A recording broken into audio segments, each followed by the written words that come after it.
Good morning class. जय श्री श्याम। आज हम शुरू करने जा रहे हैं चैप्टर 6 जो कि बायो का है। चैप्टर 5 में हमने कोशिका के बारे में पढ़ा था। कोशिका का संगठन किस तरह का होता है, उसमें जो कोशिकांग पाए जाते हैं उनका क्या क्या कार्य होता है, ये सभी भाग किस तरह से काम करते हैं, ये सब हमने पढ़ा था चैप्टर 5 में। अब आज हम पढ़ेंगे उत्तक, जिसे कहा जाता है इंग्लिश में टिश्यू। तो ये चैप्टर पढ़ने से पहले हम चैप्टर 5 में जो हमने पढ़ा उसको थोड़ा मैं रिवाइज़ कर देती हूँ आपको। हमने पढ़ा था कि कोशिका जो होती है उसके बाहर कोशिका झिल्ली पाई जाती है। ठीक है, कोशिका के बाहर कोशिका झिल्ली होती है और कोशिका झिल्ली जो होती है वो क्या करती है कि कोशिका के सभी भागों को संगठित रखने का काम करती है। अगर हम पादप कोशिका की बात करें तो इस कोशिका की झिल्ली के चारों ओर एक और झिल्ली पाई जाती है जिसे कोशिका भित्ति कहा जाता है। ये केवल पादप कोशिकाओं में पाई जाती है। अगर हम सामान्य कोशिका की बात करें तो जो कोशिका होती है ये इसकी कोशिका झिल्ली हो गई। इसमें केंद्रक पाया जाता है, केंद्रक में गुणसूत्र होते हैं, केंद्रक द्रव पाया जाता है। ठीक है, और ये जो झिल्ली होती है केंद्रक की, जिसे केंद्रक झिल्ली कहते हैं, इसके बीच बीच में छोटे छोटे छिद्र होते हैं जिनसे कि पदार्थों का आदान प्रदान हो सके। केंद्रक झिल्ली के बाहर और कोशिका झिल्ली के अंदर की तरफ जो द्रव होता है उसे कहते हैं कोशिका द्रव, जिसमें कई सारे कोशिकांग पाए जाते हैं। इन सब के बारे में हमने पढ़ा चैप्टर 5 में। चैप्टर 6 हम शुरू कर रहे हैं जिसका नाम है उत्तक। अब मैं आपको बता दूं कि उत्तक क्या होता है। कोशिकाओं का ऐसा समूह है जो किसी विशिष्ट कार्य को करता है। कोशिका हमने पढ़ ली, ठीक है। अब हम पढ़ेंगे उत्तक। उत्तक क्या होता है? कोशिकाओं का एक ऐसा समूह जो किसी विशेष काम को करता है, उसे हम कहते हैं उत्तक। ठीक है, जैसे पेशीय उत्तक है, मांसपेशियां हैं, उनकी कई सारी कोशिकाएं मिलकर क्या करती हैं, हमारे शरीर में गति का कार्य करती हैं। ठीक है, तो कोशिकाओं का ऐसा समूह जो किसी विशेष काम को पूरा करता है उत्तक कहलाता है। जिस तरह से हमारे शरीर में अलग अलग प्रकार की कोशिकाएं पाई जाती हैं, बिल्कुल इसी तरह से उन कोशिकाओं का जो समूह है वो भी भिन्न भिन्न प्रकार के होते हैं। तो जो उत्तक होते हैं वो भिन्न भिन्न प्रकार के होते हैं और इनके कार्य भी जो होते हैं वो अलग अलग होते हैं। हमने पिछले अध्याय में हमने पढ़ा कि सभी जीवित प्राणी और पेड़ पौधे कोशिकाओं के बने होते हैं। एक कोशिक जीवों में सभी मौलिक कार्य एक ही कोशिका द्वारा किए जाते हैं। अगर हम बहुकोशिक जीवों की बात करें तो बहुकोशिक जीवों का शरीर कई सारी कोशिकाओं का बना होता है जिनमें अलग अलग कार्य अलग अलग भागों द्वारा किए जाते हैं। लेकिन अगर हम एक कोशिका की बात करें, एक कोशिक जीव की बात करते हैं, जिसका सबसे अच्छा एग्जाम्पल एमीबा है, तो एक कोशिक जीव उस एक कोशिका के द्वारा सभी क्रियाएं करते हैं।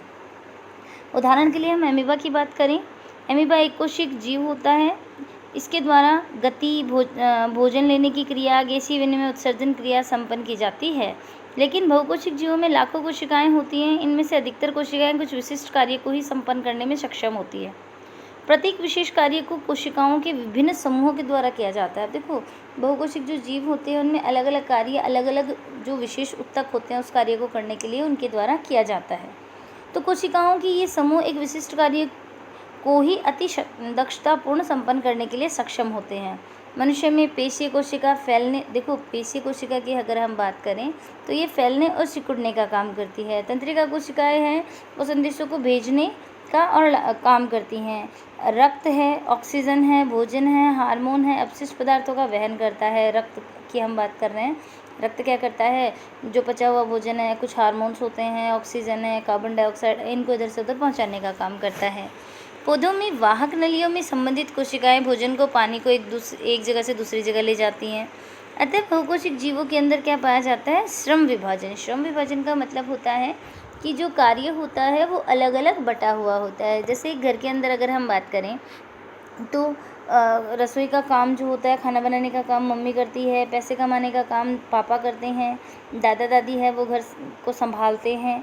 ठीक है, तो इस तरह से सबका काम बटा हुआ होता है। बिल्कुल इसी तरह से हमारा जो शरीर होता है, बहुकोशिक जीवों की हम बात कर रहे हैं, इनमें अलग अलग कार्य करने के लिए अलग अलग विशेष उत्तक पाए जाते हैं जो उसी कार्य को विशेष दक्षतापूर्ण तरीके से करते हैं। शरीर के अंदर ऐसी कोशिकाएं जो एक तरह के कार्य को संपन्न करने में दक्ष होती हैं, सदैव एक समूह के रूप में होती हैं। यानी ऐसी कोशिकाएं जो किसी विशेष कार्य को करती हैं और वो समूह के रूप में पाई जाती है, और इस तरह का जो समूह होता है उसे ही हम कहते हैं उत्तक। इससे ज्ञात होता है कि शरीर के अंदर एक निश्चित कार्य एक निश्चित स्थान पर कोशिकाओं के एक विशिष्ट समूह द्वारा किया जाता है। कोशिकाओं का यह जो समूह होता है इसे उत्तक कहा जाता है। सामान्य मैंने आपको इसकी डेफिनेशन बता दी है कि कोशिकाओं का ऐसा समूह जो किसी विशेष कार्य को करता है, उस कोशिकाओं के समूह को कहते हैं उत्तक। ये उत्तक अधिकतम दक्षता के साथ कार्य कर सकने के लिए एक विशिष्ट क्रम में व्यवस्थित होते हैं। रक्त की बात करें, फ्लोएम तथा पेशीय उत्तक हैं, इनके उदाहरण हैं। फ्लोएम जो है वो पादपों में पाया जाता है, मैं आपको बता दूं, जो कि भोज्य पदार्थों का वहन करता है। रक्त है, पेशीय उत्तक है, ये जीवों में पाया जाता है। वे कोशिकाएं जो आकृति में एक समान होती हैं तथा किसी कार्य को एक साथ संपन्न करती हैं, समूह में एक उत्तक का निर्माण करती हैं। अब देखिए, क्या पौधे और जंतु एक ही प्रकार के उत्तकों के बने हैं? जैसे कि हमने चैप्टर 5 में पढ़ा था, कोशिका जो हमने पढ़ी थी, उसके बाद जंतु कोशिका और पादप कोशिका में हमने अंतर देखा था। तो जिस तरह से कोशिका में भिन्नता थी, बिल्कुल इसी तरह से उत्तकों में भी क्या पाई जाती है? भिन्नता पाई जाती है। अगर हम जंतुओं की बात करें या पादपों की बात करें, इनमें पाए जाने वाले जो उत्तक होते हैं वो भिन्न भिन्न प्रकार के होते हैं, एक प्रकार के नहीं होते। आइए हम विभिन्न उत्तकों की संरचना तथा उनके कार्यों की तुलना करें। देखो, अब हम इसमें क्या करेंगे, अलग अलग प्रकार के जो उत्तक हैं, जंतु में पाए जाने वाले विभिन्न प्रकार के उत्तक, पादपों में पाए जाने वाले विभिन्न प्रकार के उत्तक, उन सब के बारे में पढ़ेंगे। पौधे स्थिर होते हैं, वे गति नहीं करते। हमें पता है कि जो जीव जंतुओं की हम बात करें वो गति करते हैं, पेड़ पौधे होते हैं वो स्थिर होते हैं, गति नहीं करते। चूँकि इन्हें सीधा खड़ा होना होता है, अतः इन्हें बड़ी मात्रा में सहारा प्रदान करने वाले उत्तक पाए जाते हैं। ये सहारा प्रदान करने वाले उत्तक प्राय मृत कोशिकाओं के बने होते हैं। हमें पता है कि पेड़ पौधे ज़मीन के ऊपर स्थिर खड़े रहते हैं, और स्थिर खड़ा रहने के लिए इन्हें मजबूत दृढ़ उत्तकों की आवश्यकता होती है। तो ये अधिकतर क्या होते हैं? दृढ़ उत्तकों के बने होते हैं, और इन उत्तक की जो कोशिकाएं होती हैं वो प्राय मृत होती हैं। मैं आपको बता दूं, कोशिका भी जीवित और मृत होती है। मृत कोशिका अगर हम बात करें, हम जब नाखून काटते हैं बाल काटते हैं तो हमें दर्द नहीं होता, क्योंकि ये कोशिकाएं कैसी होती हैं? मृत कोशिकाएं होती हैं। अगर हमारी स्किन पे कहीं पे भी ब्लेड से कट जाए या कुछ कांटा चुभ जाए तो बहुत दर्द होता है, क्योंकि ये कोशिकाएं कैसी होती हैं? जीवित होती हैं। दूसरी ओर जंतु भोजन साथी और आश्रय की खोज में इधर उधर विचरण करते हैं। ये पौधों की अपेक्षा ऊर्जा का अधिक उपयोग करते हैं। अगर हम पेड़ पौधों की और जंतुओं की बात करते हैं तो पेड़ पौधों की अपेक्षा जंतुओं में अधिक ऊर्जा का उपयोग किया जाता है, क्योंकि जितना हमारी बॉडी मूवमेंट करेगी, जितना इसमें गति होगी, उतनी ही ज़्यादा एनर्जी की रिक्वायरमेंट होती है। तो पेड़ पौधे क्या होते हैं? स्थिर रहते हैं, इसलिए उनको कम ऊर्जा की आवश्यकता होती है। और जो जीव जंतु होते हैं वो खाने के लिए, जगह के लिए, रहने के लिए जगह के लिए इधर से उधर घूमते रहते हैं, इसलिए उन्हें अधिक ऊर्जा की ज़रूरत होती है और वो अधिक ऊर्जा को काम में लेते हैं। जंतु के अधिकांश उत्तक जीवित होते हैं, हमने बात की। पादपों के अधिकांश उत्तक मृत होते हैं। क्यों? क्योंकि वो दृढ़ उत्तक होते हैं, उन्हें सहारा प्रदान करते हैं, और दृढ़ उत्तक प्राय मृत होते हैं। जंतुओं के अधिकांश उत्तक कैसे होते हैं? जीवित होते हैं। जंतु और पौधों के बीच उनकी वृद्धि के प्रतिरूप में एक और भिन्नता है। पौधों की वृद्धि कुछ क्षेत्रों में होती है। अगर हम बात करें पेड़ पौधे और जीव जंतुओं के उत्तकों की हम बात कर रहे हैं, पौधों के अंदर कुछ क्षेत्रों में वृद्धि होती है, जबकि जंतु के पूरे शरीर का जो आकार है, जंतु के पूरे शरीर की कोशिकाओं में क्या होती है? वृद्धि होती है, वो बढ़ती हैं। जबकि पेड़ पौधों की कुछ क्षेत्रों में ही वृद्धि पाई जाती है। पौधों की वृद्धि कुछ क्षेत्रों में ही सीमित रहती है, जबकि जंतुओं में ऐसा नहीं होता। पौधों के कुछ उत्तक जीवन भर विभाजित होते रहते हैं। ऐसे उत्तक कुछ क्षेत्रों में ही सीमित होते हैं। अब मैं आपको बता दूं कि पेड़ पौधे जो होते हैं, पेड़ पौधों के अंदर कुछ ऐसे विशेष उत्तक पाए जाते हैं जो पादपों के विशेष क्षेत्रों में ही पाए जाते हैं, पूरे पौधे के अंदर नहीं होते, सभी भागों में नहीं पाए जाते। ये कुछ विशेष भागों में होते हैं, और ये जीवन भर, यानी जब तक वो पौधा रहेगा, वो पेड़ रहेगा, तब तक वो जीवन भर वृद्धि करते रहते हैं। जबकि जंतुओं में ऐसा नहीं होता है। जंतुओं में इस तरह के उत्तक नहीं पाए जाते। जो विभाजित होने वाले उत्तक होते हैं वो सब शरीर के सभी भागों में होते हैं, जबकि जंतुओं में ऐसा नहीं होता। पौधों में कुछ उत्तक जीवन भर विभाजित होते रहते हैं। ऐसे उत्तक कुछ क्षेत्रों में ही पाए जाते हैं। उत्तकों की विभाजन क्षमता के आधार पर ही पौधों के उत्तकों का वर्गीकरण किया गया है। अब मैं आपको बता दूं, ध्यान देना, यहाँ पर पेड़ पौधों में जो उत्तक पाए जाते हैं, उन उत्तकों की विभाजन क्षमता के आधार पर इन्हें अलग अलग वर्गों में बांटा गया है। अब विभाजन क्षमता के आधार पर वर्गीकृत करने का मतलब है ऐसे ऊतक जिनमें विभाजन की क्रिया पाई जाती है। विभाजन का मतलब होता है कोशिका जो होती है, एक कोशिका 2 कोशिकाओं में विभाजित होती है, फिर वृद्धि करती है, फिर 2 से 4, 4 से 8, इस तरह से कोशिकाओं में विभाजन पाया जाता है और ये विभाजित होकर नई कोशिकाएं बनाती हैं। इस तरह के जो पेड़ पौधों में जो ऊतक पाए जाते हैं उन्हें विभज्योतक कहते हैं, विभाजित होने वाले ऊतक।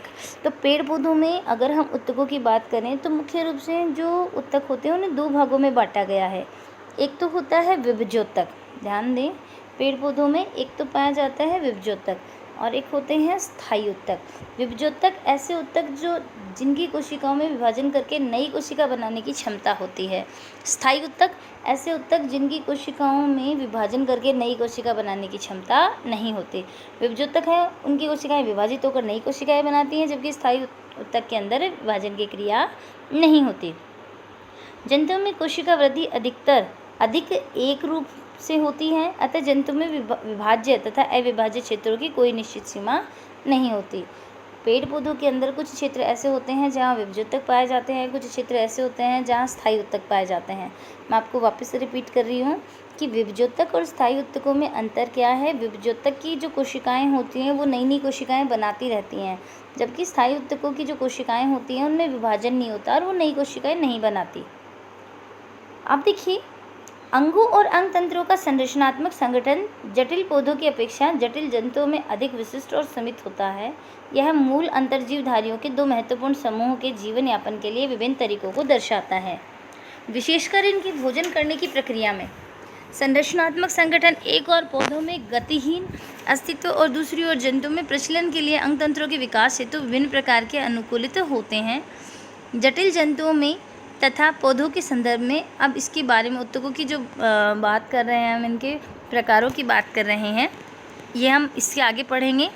अब यहाँ पे आपके पास 2 क्वेश्चन आ रहे हैं। सबसे पहला क्वेश्चन है ऊतक क्या है, यानी टिश्यू। ऊतक को इंग्लिश में कहते हैं टिश्यू। तो टिश्यू क्या है? कोशिकाओं का ऐसा समूह जो किसी विशेष काम को करता है, उसे ऊतक कहा जाता है। क्वेश्चन नंबर 2 है, बहुकोशिक जीवों में ऊतकों का क्या उपयोग होता है? बहुकोशिक जीवों में ऊतक किसी विशेष कार्य को संपन्न करते हैं, यानी किसी विशिष्ट, ऐसे नहीं है कि सभी कार्यों को वो ऊतक करते हैं। बहुकोशिक जीवों में ऊतक जो होते हैं वो किसी विशिष्ट कार्य को करते हैं। तो आपके ये 2 क्वेश्चन दिए हुए हैं। आज का आपका जो होमवर्क है वो ये 2 क्वेश्चन है।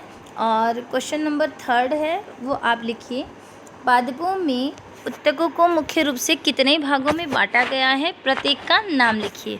तो मैंने आपको अभी बताया है कि पादपों में ऊतकों को मुख्य रूप से 2 भागों में बांटा गया है, एक तो विभज्योतक और एक है स्थायी ऊतक। ठीक है, ये 2 प्रकार के ऊतक मुख्य रूप से जो पेड़ पौधों में जो ऊतक पाए जाते हैं उन्हें 2 भागों में बांटा है, विभज्योतक और स्थायी ऊतक। ये 3 क्वेश्चन आपको करने हैं और बाकी के जो टॉपिक हैं वो हम कल पढ़ेंगे।